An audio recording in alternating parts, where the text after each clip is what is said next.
Welcome to another episode of Hangouts with Hess and Yates. We're trying a bit of an experiment this week, aren't we?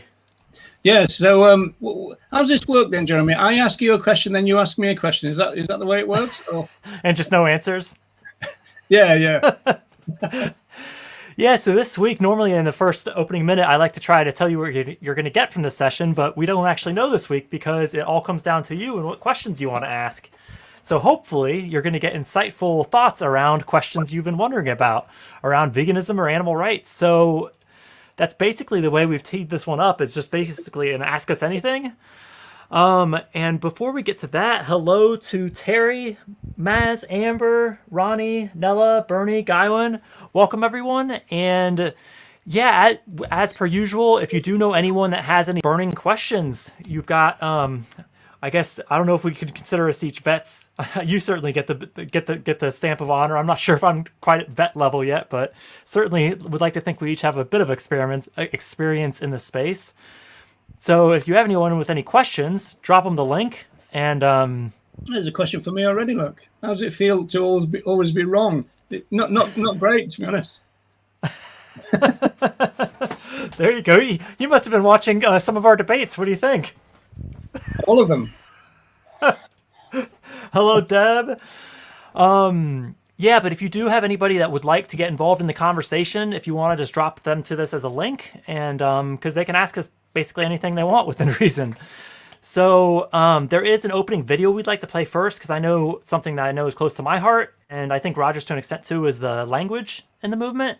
And probably one of the biggest thing is not referring to our fellow animals as it. And I just found this clip particularly interesting around a Jubilee episode around whether or not has social media harmed these teens from their Middle Ground series. And it's specifically a human responding to how they felt being called it, and kind of makes me think about the lack of respect that also is in place when we use it to refer to other animals. So we may as well get ready started with that clip, and then we'll get into the bit of the Q&A. My cyberbullying experience, the first big one, I was in this dance team, right? And I was the shortest kid, the fattest kid, and one of three Asians. So I clearly stuck out no matter what I did. And after practice, all the girls would do that 2014 ass out please, and the duck face thing pose. One day one of them invited me to take the photo with them, and I thought this was the only way you could pose on Instagram. So I did it, and then they took the photo and they were all laughing and they started uploading it. I didn't know why. Over the next 2.5, 3 years, they would continuously bring me into the photo. I would never just go up. They'd always ask me, hey, do you want to be in the photo? Do you want to be in the photo?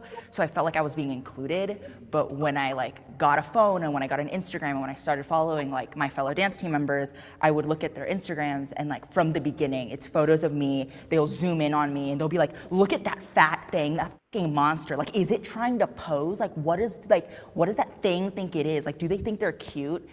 I was in fucking elementary school. I don't know how to deal with myself. I barely know how to open a peanut butter jar, and you expect me to know how to deal with people calling me it and a monster, you know what I mean? Wow. That's the first time I've seen that all the way through, but you've obviously seen it before, Jeremy. Quite shocking, isn't it? Yeah, and to refer to someone as it or a thing, which I just think it helps, which I think as humans we're limited in a sense a bit because we do see things through a human-centric lens, and I just think it's interesting to imagine being called a thing or an it as a human. And even though other animals may not understand, our human language because they speak their own language, I do think it's interesting the level of disrespect that's shown towards humans when we use that language, and why is it not the same if we were to use that same, it thing versus they or someone language for other animals? You'd expect the it language for humans to be quite rare, but I did a podcast. I've done about 4 podcasts with Ronnie, who's in the chat, and Ronnie's book is here, and product placing there, look, folks, and. So one of the questions, or at least one of the issues that came up during one of the podcasts, was about when Ronnie met Louise. And so I'll just read you this bit. It's just 3 lines. When Ronnie introduced Louise to his parents, his father didn't approve of the young woman. Louise had very short hair, Ronnie said. My dad took a dislike to her because of that. He didn't think women should have short hair. He wasn't very polite to her. He called her it instead of she, which I took extreme objection to. So another example of the same thing, but you would rather hope that these things would be really rare, wouldn't you? But maybe not.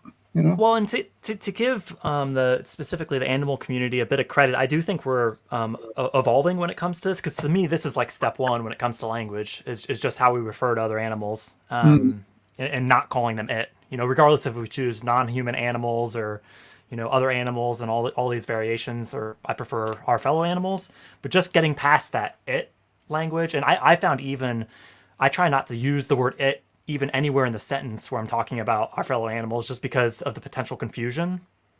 Even if I'm not actually referring to them, just hearing them in close confines, I think that can be the interpretation. Yeah, I've had a couple of instances like that when there was an it in the sentence, but it wasn't really referring to the other animals, but you could take it that way if you want to.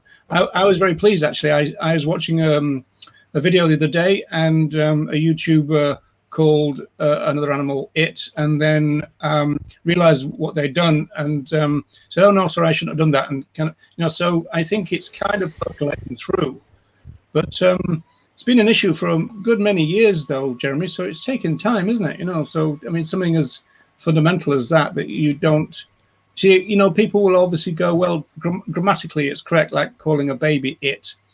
It's just that this is a political matter. You know, social movements are political, and you're altering your language in the way that Joan Denea wanted us to do extensively, and it never happened, as we know. You know, so you're altering your language for political means, political ends. You know, so that's the point of it. Well, if we confine ourselves to grammar, did you get that? Everyone was the point of it. Did you? The point of it. I said that was the point of it. I said, what's the point? If we confine ourselves to the like grammar or dictionary definitions, we're going to confine ourselves to speciesism, aren't we? Like, we have to go beyond that if we're going to inspire change. But as we do have one question prepared in advance, but if you do have any questions, feel free to start dropping them in the comments. Because if we don't get any questions, this is going to be a very short show. So I did put in the description 7 or 8 topics, I think, of things I know we have particular kind of experience with, so that we can speak to those. But really anything as far as building respect for our fellow animals, living as vegans in a non-vegan world, any of that stuff I think would be really good. The other thing I would say around the whole it thing is also the that versus who, you know, because I hear a lot of times like that animal, and I think if we were to flip it to test it, we wouldn't say that human, because it wouldn't be very, you know, it still kind of implies that object status. That's a more subtle one that I think, to your point, a really powerful thing we can do is actually in ourselves, when we catch ourselves saying something, actually acknowledging it and say, oh, I almost said da-da-da, because it helps other people know our thought process and that we're learning too. I try to do that, at least. There is some ambiguity in that, though, because in the sense of, you know, who did that? Is it, oh, that woman over there? That you would say that. So depends on the context. I think oftentimes with, you know, other animals, there's a default species disposition. So I think anything we can do to kind of not start from that is good. But yeah, I agree. Context is everything. With that, the question we got in advance, this is a big one, and I'm curious. We've got about 30 people with us now, so I'm curious if anybody else has thought of this, because a lot of us with us here now watching on YouTube. And I'm curious if you've seen non-vegan or specifically ads promoting animal use on vegan channels, because I know I've seen it. I've seen it for a number of years.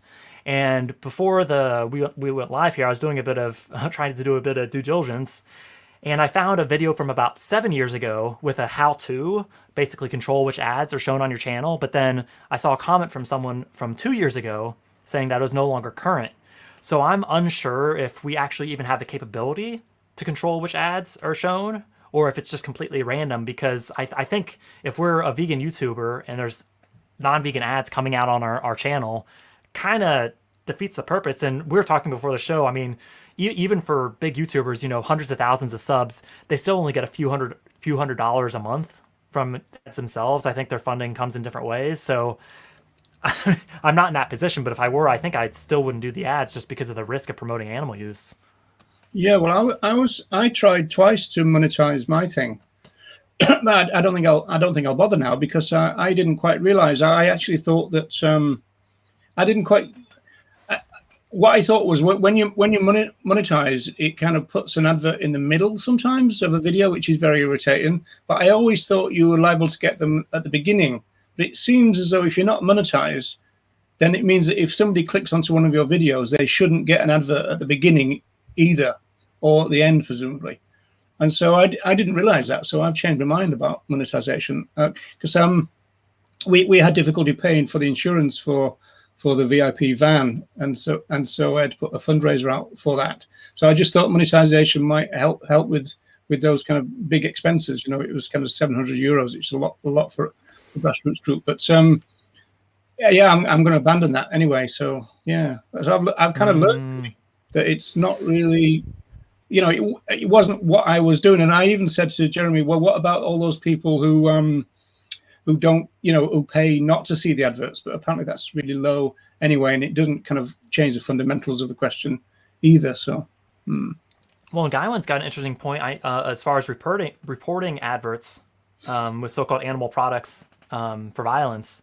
That's an interesting technique. I mean, different platforms. I don't know if we're talking Facebook, YouTube, or I know you can, like on Reddit, you can downvote ads, which I think is kind of a cool feature.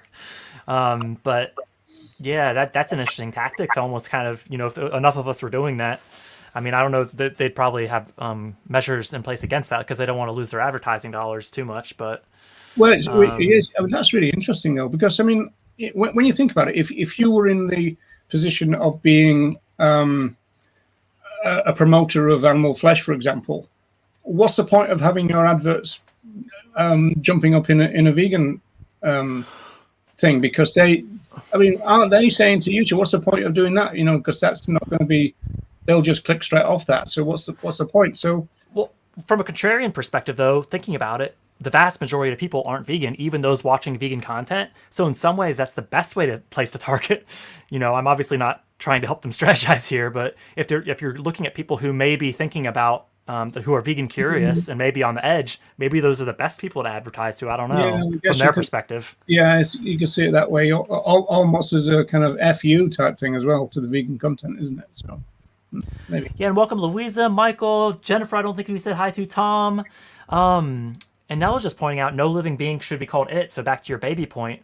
Regarding other animals, the next step, in my opinion, is to use grammatically wrong forms. For example, fishes, deers, or sheeps. On that one, I have a bit of a middle ground proposed, at least for myself. I just make it the singular because that's kind of the purpose with that language anyway. So I just say a fish or a sheep. Because then it still, doesn't, trigger grammatical alarm bells. Also, sheeps doesn't really roll off the tongue, does it? Really, sheeps. It might leave people being either confused or thinking we said the wrong thing, and then they get stuck on that versus the point that because the whole purpose for those who may be new to this type of language, it's really because people refer to like a ton of fish, and it's just this lump. It's not actually looking at them as individuals. So that's the whole idea behind fishes. Which fishes, as long as there's multiple species, is technically correct, but I don't think many people know that. I think they just think it sounds weird. That's why I go with a fish personally. Well, I think the fish is one of those three there, for example, is the most obvious one to go for. I mean, we've got the biblical thing about loaves and fishes for a start. So fishes isn't a recognized phrase. Yeah, and Guy was just talking about, I called animals it for the first couple of years of being vegan. Having stopped doing that and using them, they, someone, etc., has made me a lot more aware of my language in many areas. And I know, like, language is such a... I mean, I've been really thinking about it for probably close to 2 years now, like really full on. And every day it seems like I say something and then I stop myself. Like something that came up in the language group, which I'll pop up real quickly, that really got me thinking is if anybody's familiar with the expression like underdog, from like especially when it comes to sporting contexts, that this actually stems from dog fighting, and the dog who lost is the underdog, and the dog who won, although I'd argue they both lost because they were forced into fighting, the one who won is so-called top dog. So that's like what you might think is a harmless expression, like underdog, is actually a whole lot of violence wrapped up in that. Yeah, But yeah, this group on Facebook is fantastic for as a bit of a sandbox for those kinds of things. yeah. That on the underdog thing, there's another version of it in the sense that it's often said that large dogs don't like to fight with small dogs, and the reason for that is that the small dogs can get down and get under them, and get to their soft areas like their belly and everything, which is, if everybody's seen the Milton Mills type videos, they're talking about how we're not really kind of natural carnivores because all our equipment, as it were, is in the wrong place. It's very vulnerable. Whereas if you look at an obligate carnivore predator like a wolf or a dog, they've got all their weaponry at the front, all their soft parts are kind of behind all that. But a small dog can get underneath, so it's seen as well. Obviously, still violent, but it's another version of it. Well, we have our first live question, I believe. This is a bit of a question begging one, I think. A bit of a loaded one, should I say? How would you deal with bootlickers in the vegan/animal rights community? Do you want to take that one? No. Oh, neither do I. Does anybody live watching this with us want to take this question? How do you deal with bootlickers in the? We'd have to get specific, wouldn't we? Because it's really tough with that one. I mean, I think especially. I mean, maybe you could make a bit of a point over the evolution over the last few decades. But I mean, the state has seriously suppressed a lot of forms of activism that we used to take part in, right? So, what classifies as a bootlicker? I think that's we first maybe have to establish that. Well, isn't bootlicker mean sycophant, no? I'm thinking in the context of like respect for police and just yes sir, and versus kind of standing up against them. Oh, I'm not sure if it means that. I think we might need some clarification of that. All right, number one, we need some clarification on this question, then we'll come back to it. Deb's got a great one. What the Liberation Pledge? Is this one you've pondered much? I think we've talked about it maybe in the past, but it's been several months. I kind of don't have to because I'm not really in the situation where I interact with many non-vegans. I'm just not in that kind of situation anymore. I live on my own. When I go out, I kind of meet with other vegans anyway, and so I don't have any family issues about it. Don't have any work issues. It would have been an issue at one point when I was a university lecturer, I suppose. But it's not something I've actually really had to kind of cross as an issue for myself. Yeah, and I'm the same. I mean, fortunately in Brighton, I mean, we've got a huge vegan community here. And so, yeah, we've got just kind of I don't know if it's so much by chance. I guess we just kind of surround ourselves by like-minded people who oppose animal use. So it kind of comes naturally. But taking a step back, I mean, I can see both sides of it. Probably the first reason I see it being really beneficial is actually just from a self-care perspective. Because oftentimes in those settings, it's going to be really hard to have a productive conversation about animal use. So actually just for us not having to be around it, especially specific situations that are especially visceral, like barbecues where the bodies are actually on display and that kind of thing, I could see it just helping us, our sustainability. But from an outreach perspective, I think I have heard stories of people who do the Liberation Pledge and now all of a sudden eating over an animal-free meal, they're able to talk about veganism in a more productive way. Plus, it kind of sends the message that, hey, I'm not going to sit here and passively support what you're doing.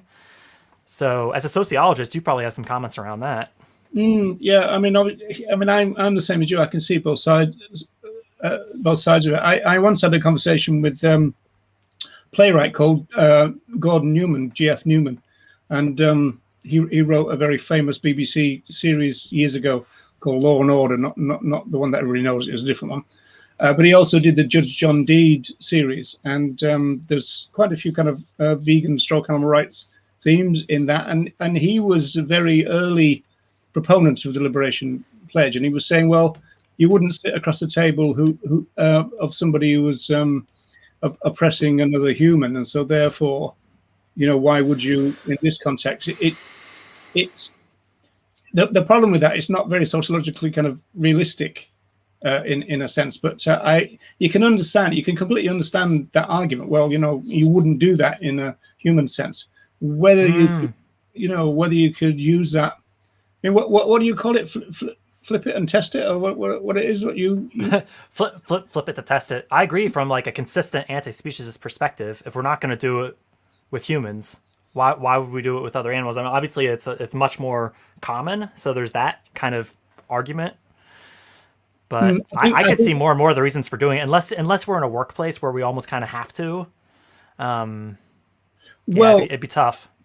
I think the kind of cultural argument would be if we did live in a society in which human rights violations were as common as animal rights violations, then we might have to behave a little bit more differently, because you're acting as a social movement participant almost in your own society, and so you might it might be harder to kind of withdraw, and then it's a question of what kind of image do you give over by doing that. Whereas obviously vegan education, and in this case human rights education, would be a form of education, literally you being the teacher and them being the kind of student, if you like, and you can't do that if you don't engage with them. So I can see both sides of it, really.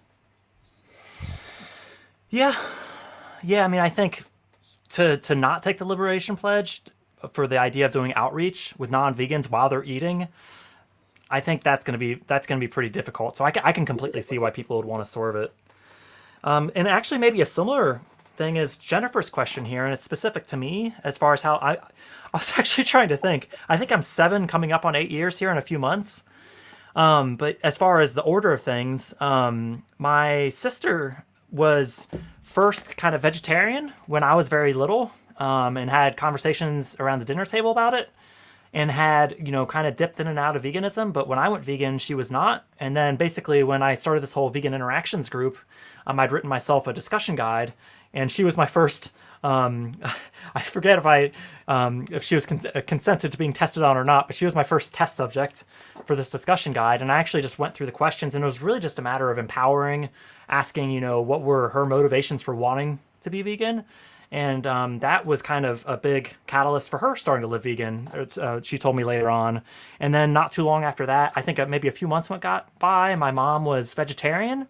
But then gradually more and more, I remember having some messages with her specifically around using someone's eggs and that whole process. And she was vegan probably half a year maybe after me.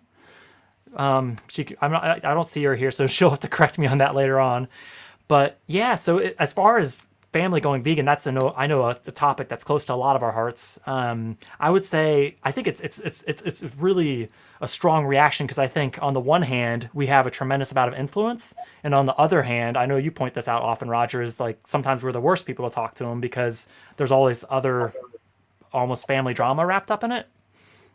So it's a tough one. The way I like to say it is to look for the opportunities where they're open-minded, but to not try to bank on them starting to live vegan, because we might be disappointed. I normally say family baggage, but it's particularly acute. This problem is if the person who is trying to educate the rest of the family is the youngest member or one of the youngest members, because that's kind of not how kind of moral lessons are kind of organized in society. Usually the elders pass on moral norms and values and mores to the younger. On this occasion, and quite often in the vegan community, it'll be the other way around. So you'll have somebody who's maybe 17, 18, even younger, trying to talk to their elder brothers and sisters and then their parents. And it's almost like, who the bloody hell are you to tell me kind of stuff. And so that's where the family baggage bit comes in. It's not just a question of, you might take that just by hearing someone on the street talk to you. But if it's a member of your family, and especially if it's a younger member, there might be a lot of kind of family politics then that kind of cloud the issue. It gets in the way. Let us know in the chat, because I'm sure there's other people who've had experience with this. Is your family vegan? And if yes, were you how that process happened? And if no, do you struggle talking with them about it? Or do you just completely kind of leave it and you've kind of almost, for lack of a better term, kind of given up? I'd be interested to hear what other people's strategies are, because every family dynamic is unique. So there's probably a lot of different kind of tactics and strategies that would work for different situations. Tom's just got a point. Tom's Sorry. got a point around the individuality, calling other animals a person or people.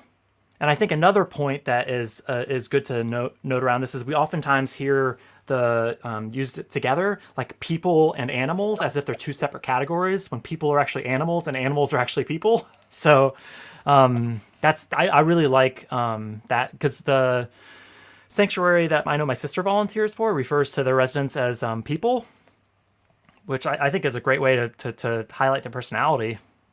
I think that's another kind of very recent kind of language issue, that one, because even if you think about Francione's book, Animals as Persons, I mean, there's always been seen to be a difference between saying persons and people.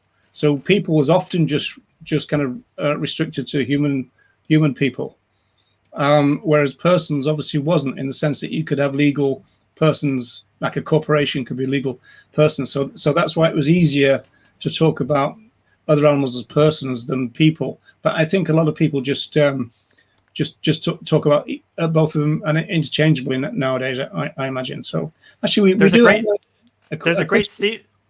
Well, there's just the Steve Best has a great quote around that, doesn't it? Like, what kind of world do we live in that corporations can be people and other animals are basically objects in the eye of the law?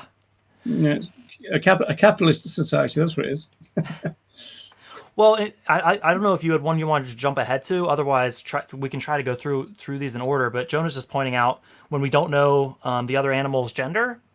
I mean, one thing that I kind of play around with a little bit is referring to them as she by default, if I'm not sure, just to help a subtle nod to dismantling the patriarchy. But I do think like she, he, and this isn't meant to, I appreciate there's a lot wrapped up in this, but just a little. I think it is, when we're looking at other animals, it might help them connect more than just a universal they for all of them. But I think there's a lot of nuances to that. Yeah, I agree. So have you bought any of the energy web tokens yet, Roger? It has gone up. I haven't bought any, but I am. I mean, I'm in that. That's my side business when I'm not advocating for doing animal advocacy. So I do track these sorts of things. Well, actually, on a serious note about that, it looks like some people might actually be financially disadvantaged 3 times in this little scenario. I mean, I think we all know what's being referred to here, but so there's a kind of problem, because if there's a crash, or at least if there's a withdrawal, that will be because a lot of people have invested in it to get it to that status when you can then cash in.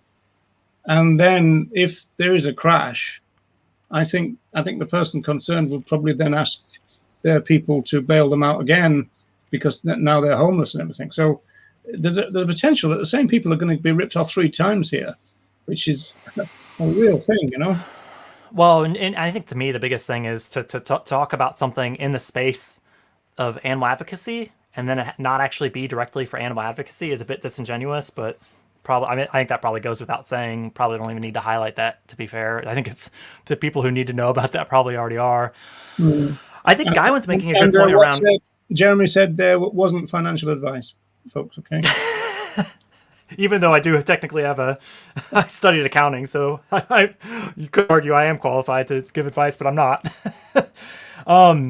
Guy was just pointing out, I think this is a really good way when we do hear language that's speciesist or just generally disrespectful, is literally just asking follow-up questions or maybe leading by examples. I know I've done this myself in outreach, just literally asking, well, do we think do you think there's someone or something?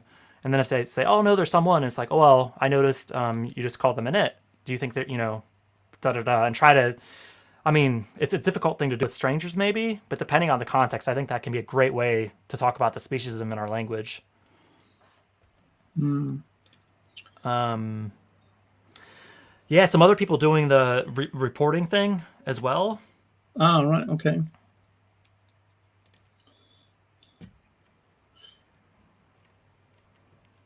And then, yeah, because Guyon's pointing out another thing, because oftentimes in the community we talk about animal products, but it does kind of send the message that other animals are a product, even though that's not our intention.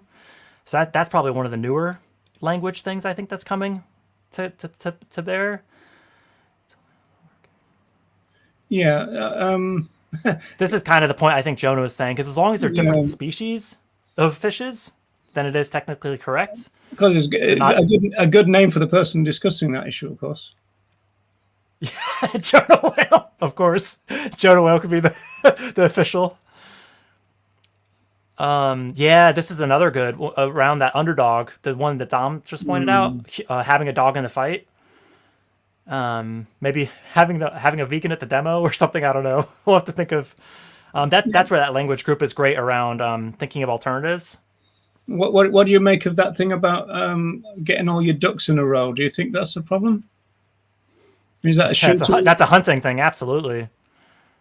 Well, get all our avocados lined up or something. I don't know. No, your thing is though. I mean, I think in Britain, at least for a certain generation, the ducks in a row might refer to the fact that it used to be very popular to have 3 kind of ducks on the wall as though they were flying.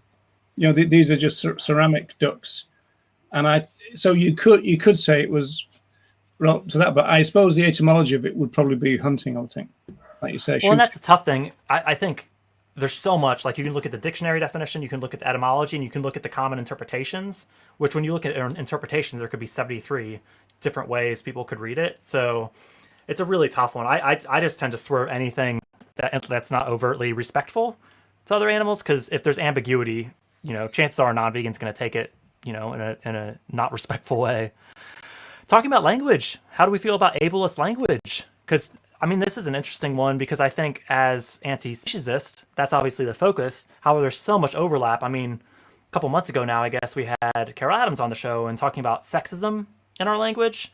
You can talk about racism, a lot of these other things, and there is quite a lot of overlap. And because these languages haven't operated in vacuums, they've kind of developed together. Yeah, we had a whole post on that in the language group a while back around some of the overlap between ableist language and speciesist language.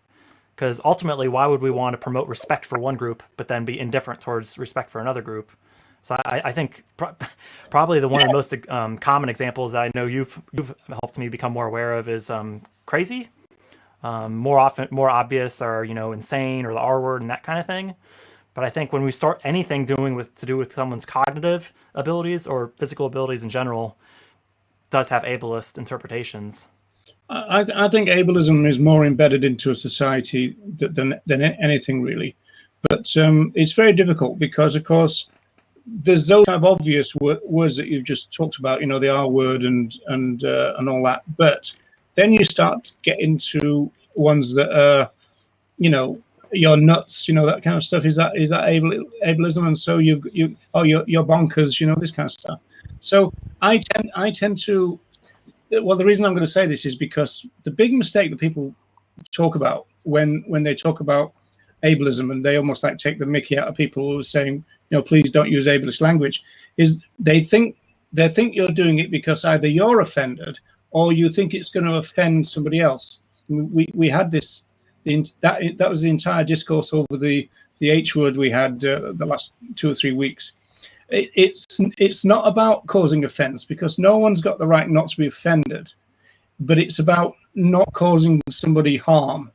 But it's tricky then, because of course you can't second guess whether any particular word or any particular action or whatever is going to do that. But there are some things which are more obvious than others, like the R word and crazy, insane, this kind of stuff. Those are a bit more obvious. Then you get into kind of gray areas. But the real thing about it is that you're concerned about it, not because you're going to offend somebody, is because there is a real chance of people being harmed. And again, if you think about either sexual violence, domestic violence, a lot of what goes on in those arenas, if you like, are linguistic in nature, and the words can hurt as much as the punches and everything else. And so if you're being abused, especially if it's a chronic situation, and you're getting these words attached to you all the time, then what it basically means is when you hear those words again, even kind of used innocently or in a different context, it kind of brings it all back. It's a little bit like going back to court again, to talk about your sexual assault or something like that, So it's a tricky one, but it's a real problem. It's not something that people should dismiss. At the same time, it's not something that we can resolve easily either. So I kind of get why people go, oh well, language police and all this kind of stuff, but the actual impulse to not harm somebody, that's a good thing, right? And so that's your starting point. Is that going to harm somebody? And if you think it is, then don't do it. Well, and I think the thing that separates this from the language discussion around the Holocaust language is that's intentionally a matter of building awareness around Holocaust. Whereas I think ableist language, oftentimes there's a lack of awareness, because you mentioned crazy and insane are more obvious. I'd push back. I don't think they are. I don't think to most people they're aware of language that disrespects people's abilities to begin with, let alone examples of it. So I honestly don't think when people say crazy or insane, they're even aware of the potential risk, let alone starting to respond to it. I totally agree. I mean, in Dublin, it's common for people to say that you're mad, crazy, insane. I mean, they put all three together, and but it's kind of they don't cancel out. They don't cancel out if you use two of them or whatever. Yeah, but it just can't. It just like it's said in a kind of jovial way. I mean, they think like you're a mad yoke and this kind of stuff.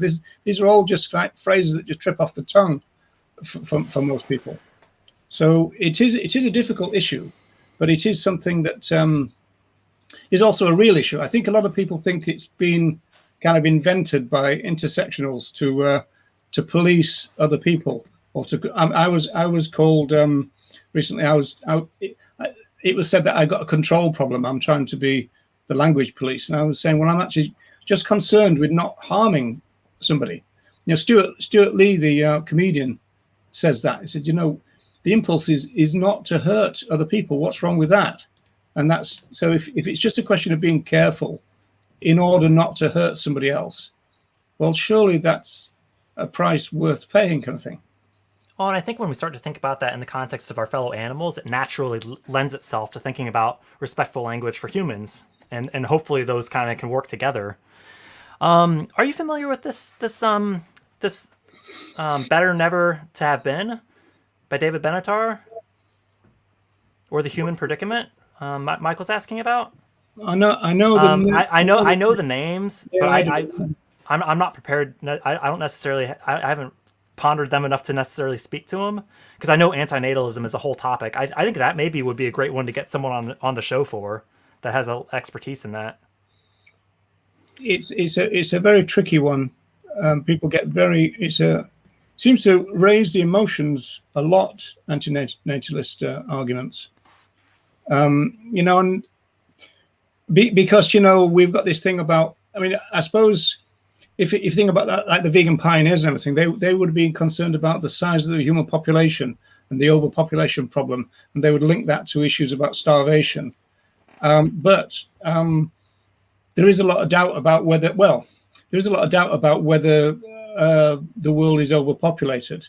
But the problem is, the more humans there are, the less space there are for free living beings. So we know that already. And we already know that in terms of mammals, free-living mammals, they're down to 4% of the world's population.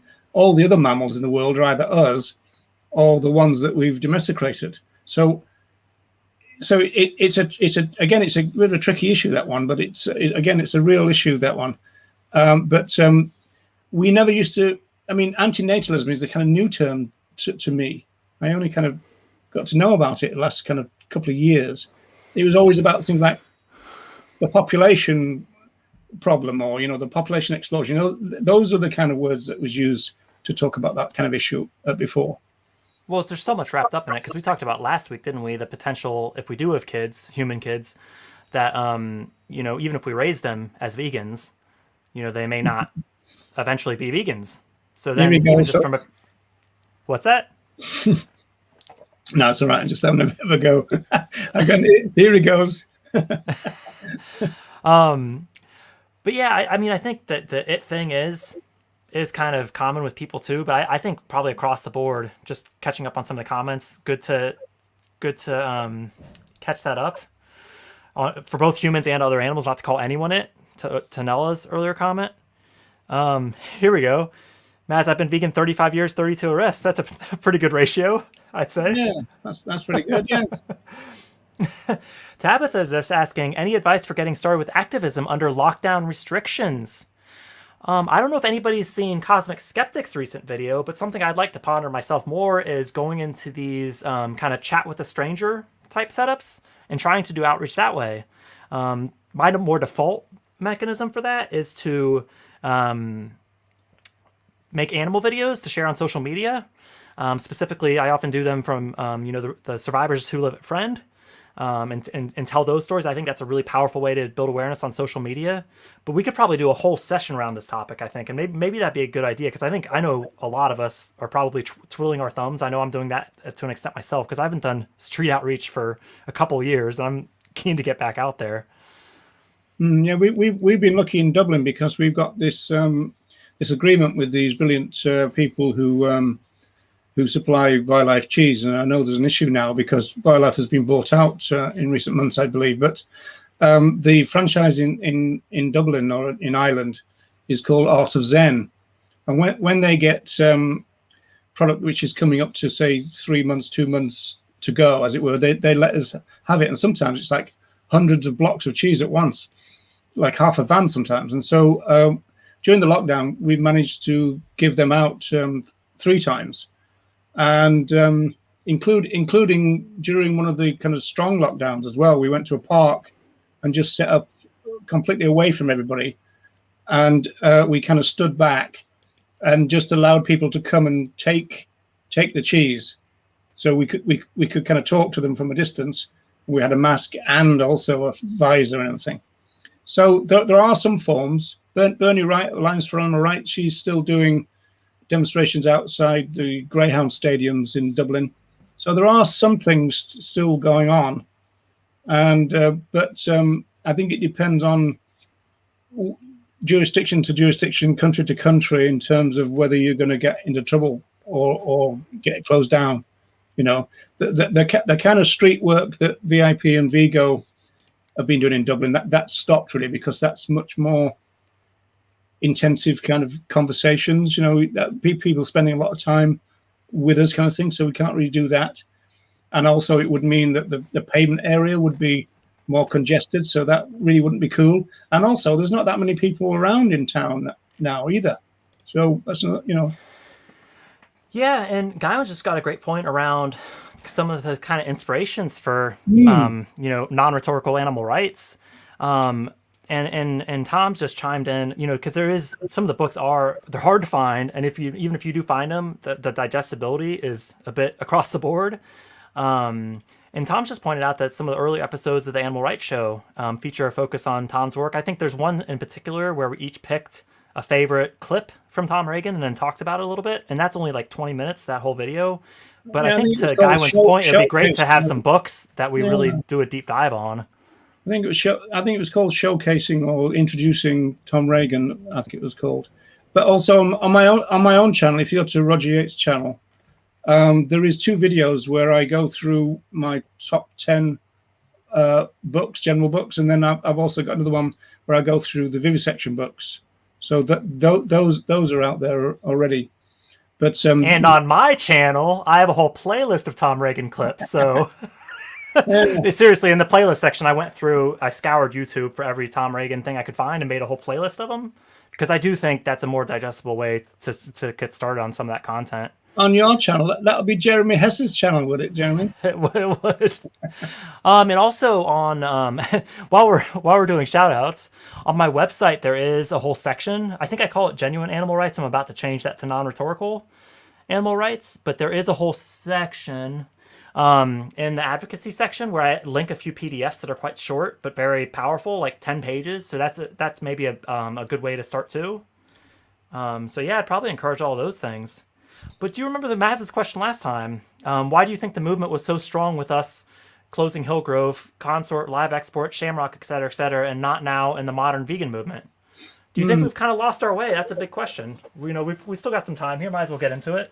It's complicated in the sense that I think that kind of action could probably be a lot easier closed down now with all the surveillance that goes on. People being tracked with their phones and etc. And I think even, you know, if you go to a thing like it was Hillgrove where I got my injury, you know, and But a lot of people would congregate, do an action, and then obviously disperse. And if you weren't kind of, as it were, stopped on the way, you were that was it. You were kind of free. But nowadays they could probably track everybody in the same way as, I mean, they tracked all those Trump arseholes, didn't they? And it's a lot easier to kind of, for the authorities to kind of clamp down on that kind of thing, should they want to. Well, and to Ronnie's point, this kind of speaks to pressure campaigns. To Ronnie's point, does closing Hillgrove really made any difference, or did the demand just get met by another supplier?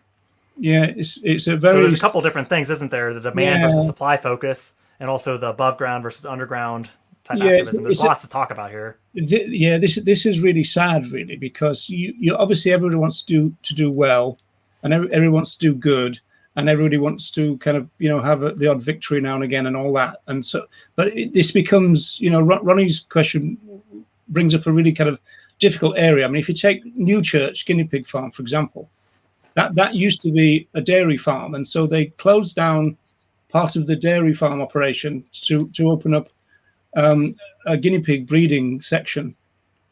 And after quite an acrimonious and difficult campaign, it closed down. But the farm just expanded their dairy again to kind of fill the gap, as it were. And also the labs then started getting guinea pigs from elsewhere. So nobody wants to say they're useless, they're crap, don't do them. At the same time, they're kind of not as great as people might think as well. So you've got that kind of terrible thing that you are doing something, but exactly what is actually quite contentious and difficult, Yeah, just lots of personal stories about the family thing, because I think it's obviously the focus outside of the home for a lot of our advocacy, but in the home is just as important, I think, because if we can get a strong, foothold in the family, I think that's just going to make our lives a lot easier to do advocacy outside of the family. I was lucky with my family, I've got to admit. I mean, my sister claims that she went vegan a year before me, which isn't true, Lynn, if you're watching. And but my mum went vegan when she was in her 60s, when I kind of became her carer, really, I suppose. But other members of the family, like my brother, we don't really interact anyway. He's an arsehole. And so but he's a kind of pigeon racer and that kind of stuff. And so the chance of him going vegan, but we don't interact. So I had it easy family wise. I realized that, it's dead easy for me to make comments about family, because it's not being a problem, at any stage. And another language point from Ronnie. Yes, that's two different sectors with one stone. Well, here in a related point, do you think the modern AR movement is overcomplicating things with politically talking, which I totally understand is important, but it seems in the 80s and 90s we just got on with it, and did what we needed. I mean, it's a tough one, I think. Do you have any thoughts around that? Yeah, well, it was then when, I mean, like that's when the critique of it would have started anyway. So it's not as, I mean, like, I mean, the interesting thing there is that, kind of theory and theorizing and thoughts and kind of language issues and all that, these are all very important. When I was doing my PhD, there was another person with me called Alexandra Plows, and she was involved in the New Age traveler kind of movement, the Dongas. And she was saying, because they used to do these things where they would set up a kind of camp in trees and stuff, have all those tree houses and stuff. And they were saying that the best way to do activism and the best way to do theory is to do them both at the same time. And I think there's a lot of that going back in the day, because you would do a lot of thinking and talking in the van going to a SAB, for example, right?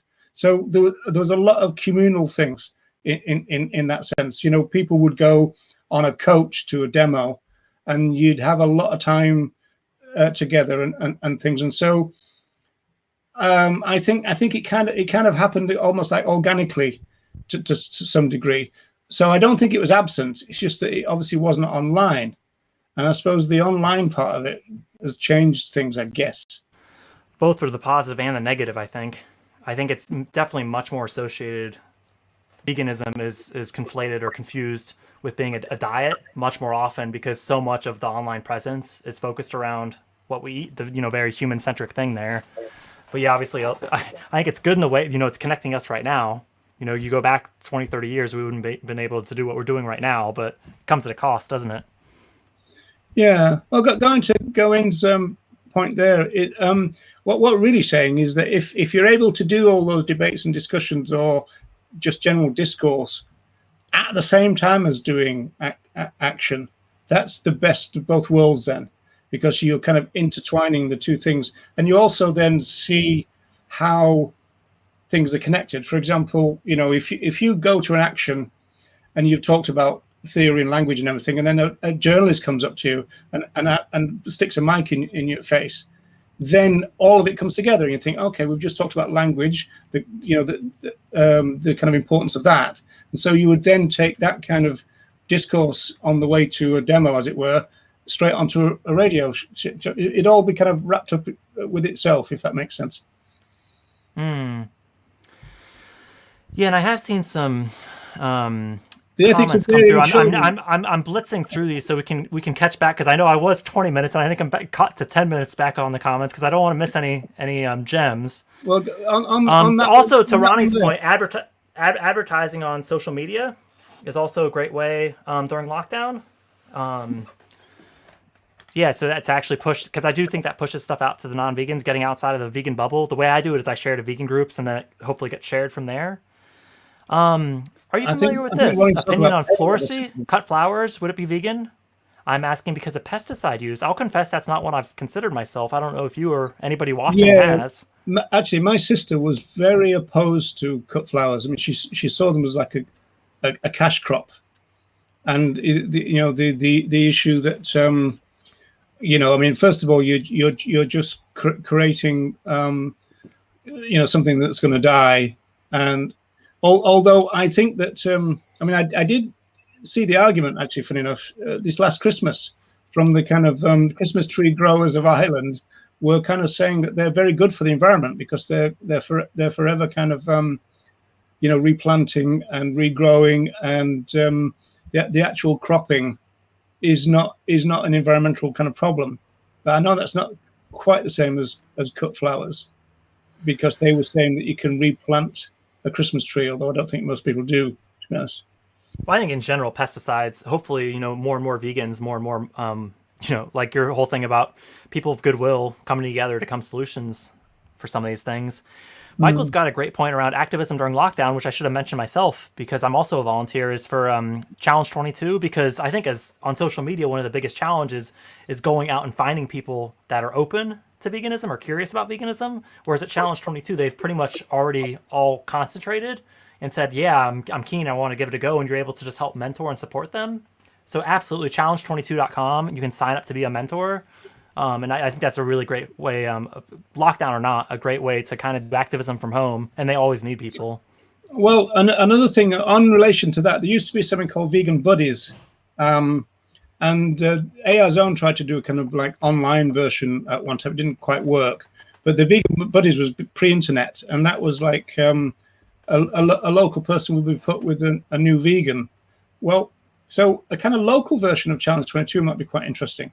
And you could do that. It generally is localized. They're divided up by country. So they do very small Facebook groups. So it does have that kind of smaller feel. But I think the challenge with these things is the support programs take a heck of a lot of administration to set up. So to restart a new program, I think is much. We would need to have a pretty good reason for it versus using the established ones, I think. That's maybe a whole different. Well, there's kind of loads of Facebook groups in around the Dublin area. That's a very different thing, though. I'm talking a Facebook group with like 100 to 200 people that's specifically designed for new vegans, versus these vegan groups with 8 to 10,000 people, and the slightest bit of controversial post comes through and people just jump on each other. That doesn't happen in the challenge groups. No, but I mean, what I'm saying is some of these groups that are just Facebook groups. You just basically get people asking questions and them being answered. So it's kind of like a local version of that, because I mean, I don't know whether I don't know much about Challenge 2022, but if you're an Irish person, would you be would you be put with Irish mentors? I don't know how it works. That's the idea behind it, and they're getting more and more specific as they get more people. But yeah, to Deb's question, do you think single issues such as puppy mill protests are diluting the overall vegan, anti-speciesist / AR message? Well, I mean, that's single issues in general need to try to bolt on the overall vegan scope, don't we? Otherwise, it could kind of miss the point. Can do. I think we've learned over the last few years that single issues can be abolitionized, and if you abolitionize them, then they're okay. And even people like Gary Francione would agree with that. The kind of the big critic of single issue, if you like.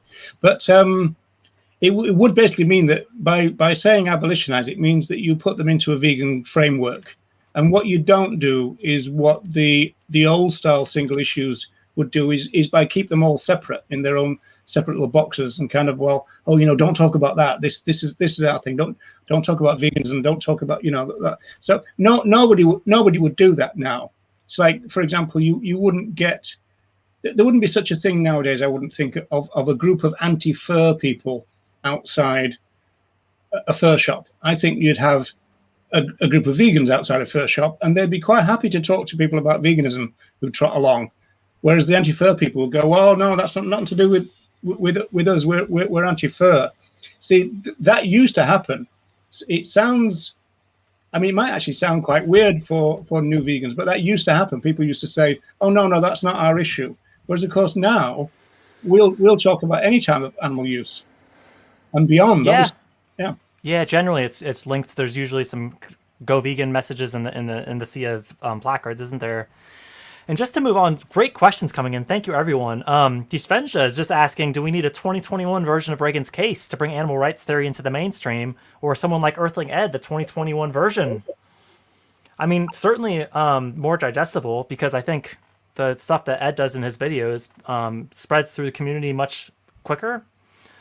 Obviously there are quite a few differences in the strategies. I would, it's more kind of suffering focused versus an individual and rights violation focused, I would say would be one of the main differences. But I think in general, regardless of that strategy, we need to figure out ways for it to be easily, get out into the community. I think that's our biggest issue is just, you look at the Holocaust language. I mean, I put out a video a couple of weeks ago around that, and I'd like to think, we could come together on these topics, but we just seem to separate more than we come together on some of these things. I don't know if you have any thoughts on how we can, looking forward, the modern movement. Well, in relation to what's on the screen there, I think, if you ask, is kind of Reagan a bit dated now, then the answer to that is yes. As we know, there were some problematic parts of Tom Reagan, Subject of a Life and all that. And also the fact that when we get to Empty Cages, the last book, there's a terrible kind of welfareist kind of smell about it. So there is a lot about that. Earthling Ed is no Tom Reagan. I think we would agree on that probably. But in terms of, I think it'd be interesting. I think collectively we could probably try to update Tom Reagan. In a way, though, that's what this show started with, right?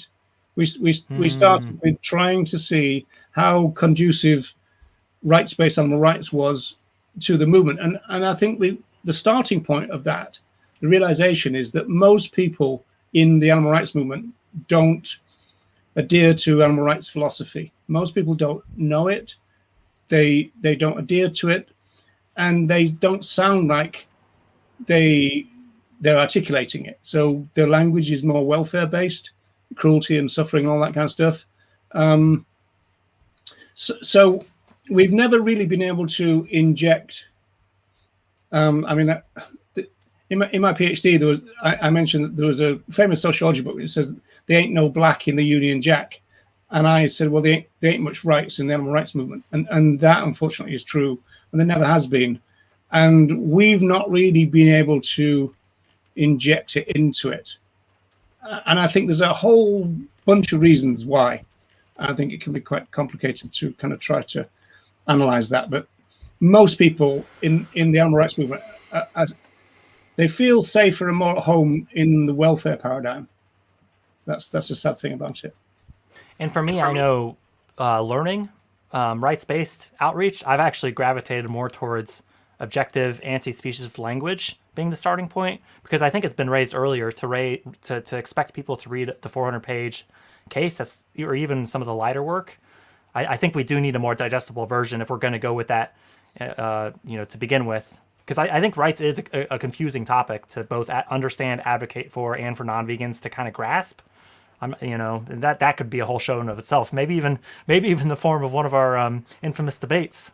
Yeah, it could be. But obviously, if you talk about something that's digestible, easy to understand, although you might have to watch it 2 or 3 times maybe, but that 8-minute opening statement from Reagan at the British Institute in 1989, that's a quintessential short statement about animal rights, and it's very easy to understand. It embeds animal rights and human rights together, and it's just an easily digestible opening statement about what animal rights is all about.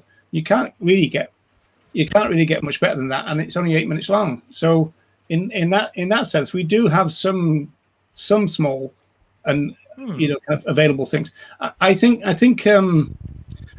kind of YouTube Netflix kind of age, I think Tom Reagan is not only probably out of date a little bit by reading on the page, but I think even when you look at Tom Reagan, it looks like this is old stuff. Some of it's like black and white, some of it's been transferred from VHS tape, and so it's all wobbly and all that, and it just doesn't have the production values that we're used to. And so some people are going to click off of it just because of that. I agree. think so. I do think we need to refine it a little bit. Yeah, almost have a 2021 version of it. Yeah, the fact that some people would kind of click away from probably what's the best resource out there is tragic, but I think it's true as well. So yeah, welcome to human nature.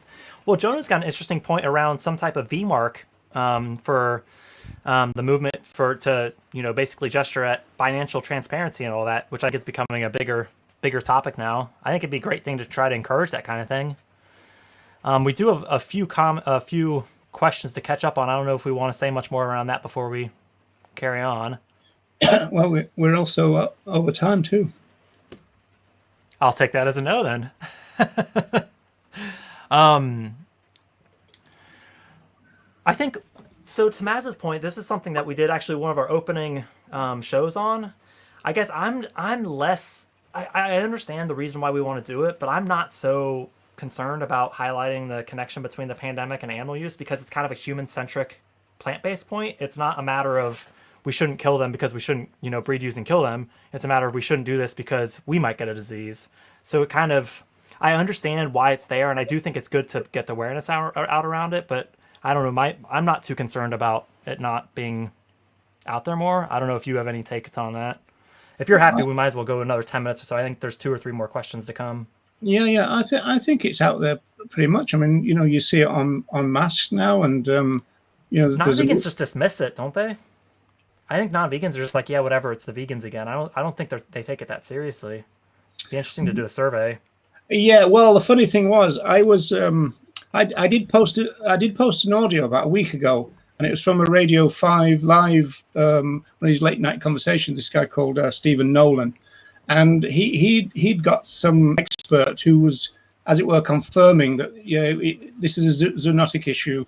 It does come from other animals, and it is a major problem. But you could tell by just listening as a vegan, you could tell that they were probably all meat eaters and other types of animal users, and they were skirting around the issue because they clearly didn't sound very confident about talking about it much because of the implications of what they might have said. And so they were kind of almost like gonna say something, and then they kind of it tailed away, kind of, oh, I don't really want to go there. You know what I mean? And so I think there you've got the problem. It's not that is not a message that a specialist world wants to hear. And then you've got the DXC disruption on Fox News posing to be a CEO. And because that got a lot of awareness out around animal use in the pandemic, I imagine. So it is getting out there. You know the one I'm talking about, Yeah, I remember seeing that. where Yeah. they posed at CEO, I think, as Smithfields, and basically said, "Oh yeah, they're just a breeding ground for pandemics. We don't know what we're gonna do about it." And they thought they were CEO, and they weren't. So I thought that was some brilliant activism. Paul's just asking. I'm not sure if you're familiar about this one. Vegan Jess Jones won the final of The Masked Singer, dressed as a sausage among chips. Do you think that will influence young people as a huge audience rating? Her animal rights vegan interest was mentioned. I'm not familiar with that one. I'd have to read up on it. Is this the Tim Barford of VegFest brought up some recent TV things? I don't know whether this is one of them. I think is Jess Stone a person of color? I don't know the person, but Tim was saying that there's some good kind of vegan content on the TV lately. I think he either said BBC and maybe is it Prime, Amazon Prime or something like that. So I don't know whether that's the same thing or not. I don't know. Yeah, and also this has come up a lot in the past. I know I'm trying to experiment a little bit with Discord myself, but it'd be interesting to know. I think it'd be great to have a strategy session on some of these ways we can do more activism from home. You know, be it Discord or these chat with stranger things, or social media campaigns. I think it'd be great to do more of that. I'm not sure how Discord would work from an activism perspective, but I could see if you could find the right channels. This is a good question here.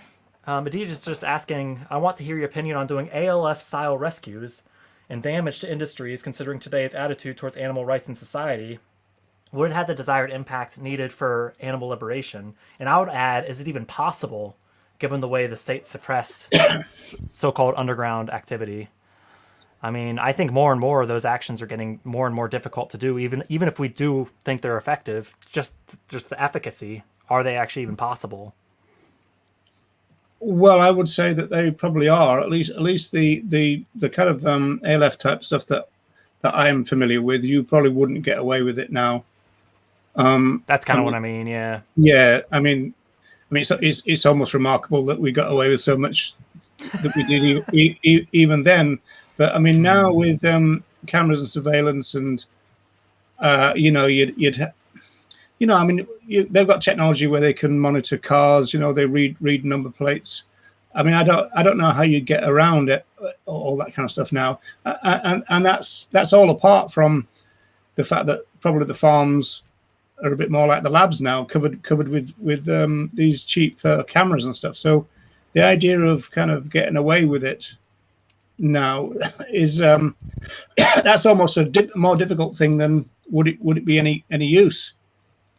Well, and Amber's got a great question that could be a good pitch for tomorrow's show, because the question, can we be vegan within a capitalist system? What's the name of tomorrow's?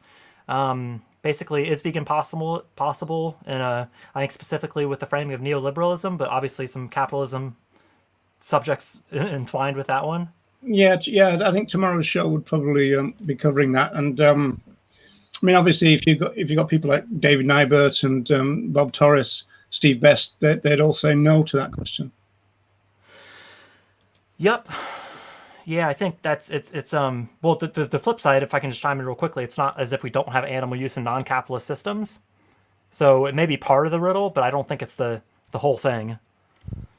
Well, yeah, the real problem about talking about non-capitalist systems is, has there ever been any non-capitalist systems? China? Well, they've certainly not been kind of communist or socialist in the kind of Marxist sense. There's never been a society like that. So it always gets. I hear what you're saying. Yeah, I mean, Cuba is often.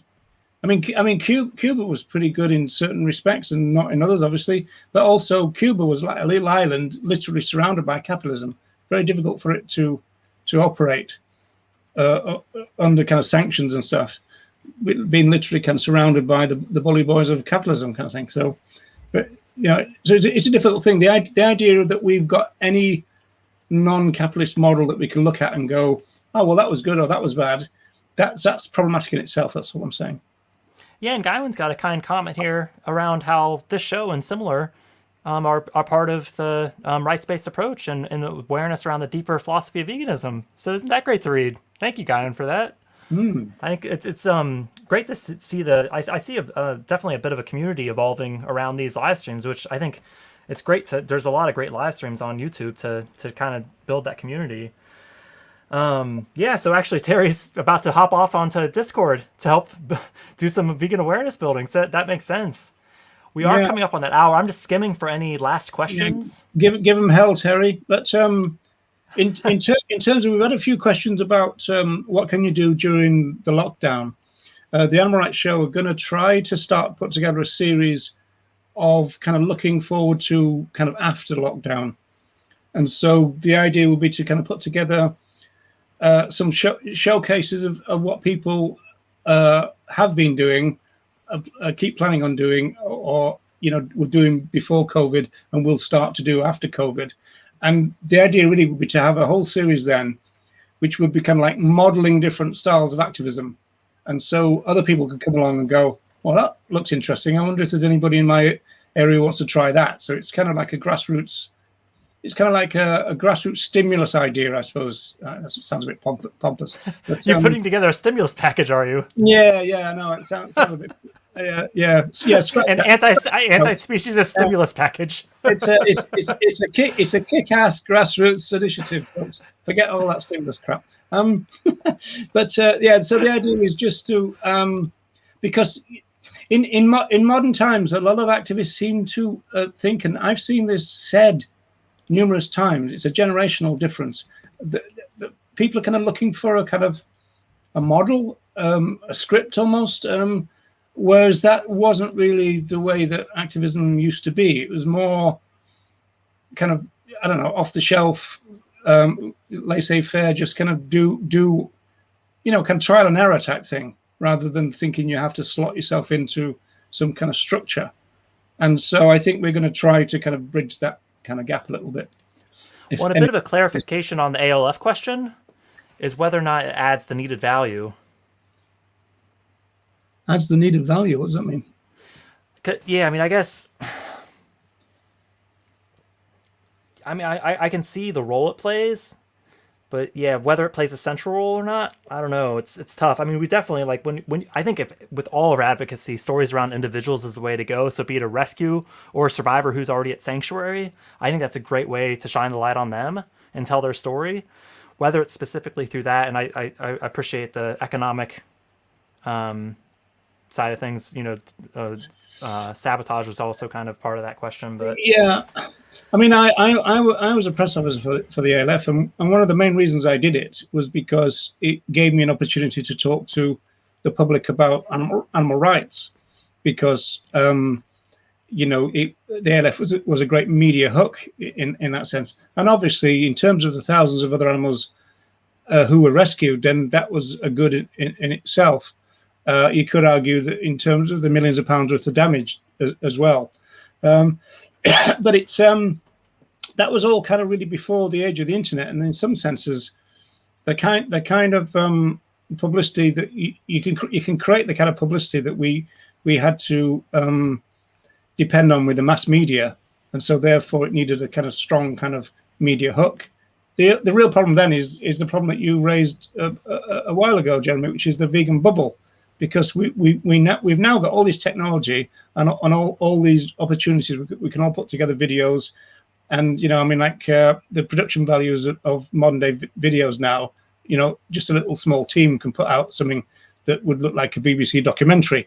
But are we getting it out of the vegan bubble, and how would you do that? And so the ALF type of action, which would help in that respect, would be to go back to kind of actual rescuing other animals. Because the media love that, the pictures of an activist coming out of somewhere with a beagle, they would lap that all up. But it wouldn't no pun intended. Yeah, but it wouldn't take them long to get bored of it as well. The mass media is a bit of a monster. I mean, I think people like James Aspey are kind of finding that now. It's not the same as social media, where you kind of get almost that universal praise. You actually get more difficult questions, and it's a bit of a monster, because it can kind of gobble you up and spit you out. The mass media. So these are complicated ideas, about the future. That's a complicated question. Yeah, that's a difficult question. To Guyon's point, though, maybe it's something where it's suppressed for a while, and then as hopefully the numbers grow again, maybe they become more common. I don't know. It'd be an interesting one to know if 80% of the population was opposed to animal use. Maybe those types of things could be more useful again. Because just talking about what strong means, though, in that sentence, though, to be honest, because the stronger the action, the more likely you're going to get for a state clampdown.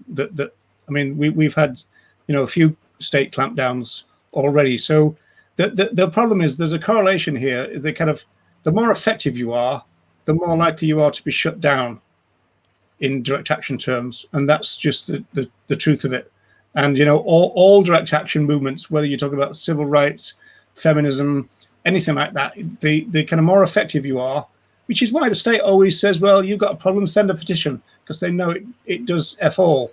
That's the why the state like that. But as soon as you start doing stuff that's effective, that's when they'll close you down. Are you saying that's why they haven't shut our show down? Yes. Yeah, we're doing F-ball as well, so we're fine. We can do this 24 hours a day, and they won't shut us down. Well, I think Trevigan's just said another great thing we can all do from home is just actually on our social media feed. If we're already on there, if you see things promoting animal use, just drop a quick comment, because a lot of non-vegans are going to see that. Something a fellow advocate pointed out to me, even something just as simple as typing RIP on something promoting animal use is a quick way to actually connect people with, oh, actually this product I'm about to buy was actually someone. So really clever ways, I think, that we can, maybe we have a whole session, a brainstorm on that. I think that'd be really cool. One thing that might be quite good related to this would be to see if we can resurrect the art of writing a press release, because if something that is vegan relevant comes up in your community and you're a part of a group, there's no reason why you can't, and that group has got a spokesperson in particular, there's no reason why you can't bang off a press release about it. And you're gonna end up then in the community radio, maybe regional radio, maybe even national radio, and maybe the newspapers. It's always a possibility, but it'd get you out of the vegan bubble. But once you're out there, you're in a different ball game. That's what I'm saying. And you got to take care of yourself then, because they will fuck you up if you're not careful. Well, I was about to wrap up the show, but that's quite a somber point to leave it on. Well, yeah, let's talk about tipping points. This seems a more optimistic way to leave off the show, doesn't it? Let's talk about once the tipping point comes, like the point where we have enough vegans, we can start refusing to patronize non-vegan businesses, and getting to that point. Yeah, well, I think that'd be great. And where do we set up the next sanctuary to send the survivors to? Those would be great questions to get to answer, right? Yeah, this is a crucial part of the future and the prospect of a vegan world. What we need to sort out numerous problems, whether you think about crop deaths, whether you think about food security, you think about all kinds of issues. We need more vegans, and so that really is why the priority has been. I've always asked people, do you think there are more ethical vegans out there? And everybody always says yes. And so therefore, if that's true, then it doesn't seem to me that there's anything more worthy than finding them. If there's not enough of them, then we've got another problem. But if we still think they're out there, especially the ethical ones, and I know that's a difficult conversation in itself, but the ethical ones are the ones we need, because they're the ones who want to bring about change on a kind of, the kind of broad aspect of veganism. So they'll want to get into the justice issues and, bring about kind of real kind of structural change and, change in a meaningful sense. The more vegans like that, the better, because then we'll really start tackling the things that we need to tackle. While we remain small, we're going to remain a problem. And that obviously raises the question that we've discussed numerous times on the show, which is the revolving door and why people are dropping off the back of our lorry. Because people are. Well, and to Paul's point, I think keyboard warriors oftentimes get a bad name, but just clarifying, just influence over the internet. I think absolutely, because I think regardless of the type of advocacy, assuming it's something that we want publicized, social media plays a role. So whether it's posting it, promoting it, commenting on it when we get non-vegans coming onto it, or just direct, interactions with non-vegans or vegan curious, I think absolutely, I think to change the world, we also need to change as a movement. And as social media has come into it, I think we need to evolve and keep those strategies coming. I don't think it's the only way to inspire change, but I think it's proven to play a pivotal role. Well, yeah, I mean, obviously, keyboard warrior is a bit of a dodgy term, obviously, but we know what Paul means there. And but I mean, is that ever going to change the world? Well, kind of, who knows? But I mean, obviously, it's got to be part of it. Exactly where it fits, what part of the jigsaw it is, I'm not quite sure, but it's got to be part of it, hasn't it?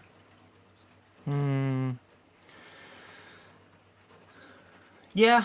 And there is, I think, a knock-on effect, even for those who aren't, meeting the ethical mark, for instance. If those are reducing, more plant-based products and all that, that's all part of it.